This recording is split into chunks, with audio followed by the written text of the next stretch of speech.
Governor house Lahore में PP जे अक़लियती wing जो इजलास थी गुज़रियो। पंजाब जे गवर्नर सरदार सलीम हैदर इजलास में मेहमान ख़ास तौर शिरकत कई। इजलास की सदारत पीपी अक़लियती विंग पंजाब के नायब सदर एडवन सूथरा कई, जॾहिं त एहसान रिज़वी समेत ॿियनि पार्टी अॻुवाणनि पिणु शिरकत कई। मुस्लिम लीग नून जे अक़लियती विंग के सदर सोमेल शहजाद पंहिंजे साथियुनि सां गॾिजी पीपीए में शमूलियत इख्तियार कई।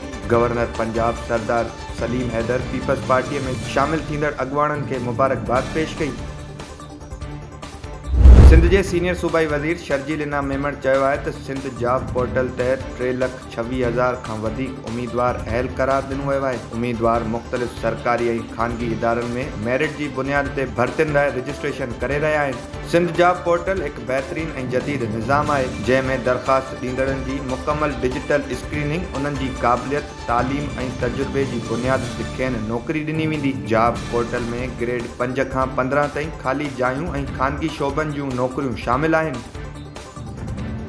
वफ़ाक़ी हुकूमत IMF के 200 अरब रुपयनि जे इज़ाफ़ी टैक्स ॾियण जी ख़ातिरी कराई आहे। सरकारी ज़रियनि मूजिब बजट सरप्लस टारगेट हासिल करण लाइ नवां टैक्स लागू कया वेंदा, जंहिंसां आमदनी की घटिताई के पूरो करे सघे थो। हुकूमत जनवरी 2026 खां लैंडलाइंस, मोबाइल फ़ोन्स ऐं बैंक मां कैश कढण ते होल्डिंग टैक्स वधाइण जी तजवीज़ ते गौर करे रही आहे। बिस्किट ऐं मिठाईअ ते 16% फ़ीडरल एक्साइज़ ड्यूटी लागू करण सां 70 अरब रुपयनि जी इज़ाफ़ी वसूली जो इम्कान आहे। FBR के हलंदड़ माली साल दौरान 198 अरब रुपयनि जी खोट के मुंहुं ॾियणो पियो, जॾहिं त 6.35 ट्रिलियन रुपया गॾु कया विया आहिनि। FBR हिन वक़्त ताईं 225 अरब रुपयनि जे इज़ाफ़ी आमदनी लाइ मुख़्तलिफ़ टैक्स ऑप्शन ते अमल करण वारे चैलेंज के मुंहुं ॾेई रही आहे।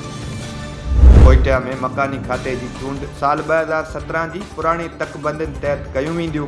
इलेक्शन कमिश्नर बलोचिस्तान मूजिब वोटिंग जो अमल सूबे के 172 यूसीज की 641 वार्ड में थींदो। हर वार्ड में चूंड खां पोइ मेयर ऐं डिप्टी मेयर की चूंड कई वेंदी। चूंड शेड्यूल नवंबर के पहिरें हफ़्ते में जारी थींदो ऐं वोटर लिस्टूं तैयार करण जो अमल तेज़ीअ सां जारी आहे, जॾहिं त वोटिंग दौरान कंहिं बि अणवणंदड़ वाक़िए के मुंहुं ॾियण लाइ सिक्योरिटीअ जे सख़्त इंतज़ामनि ते ख़ासि ध्यानु ॾिनो पियो वञे। पुलिस ऐं FCA के चूंड दौरान मुक़रर कयो वेंदो, जॾहिं त ज़रूरत पवण ते पाक फ़ौज की मदद पिणु हासिल करे सघे थी।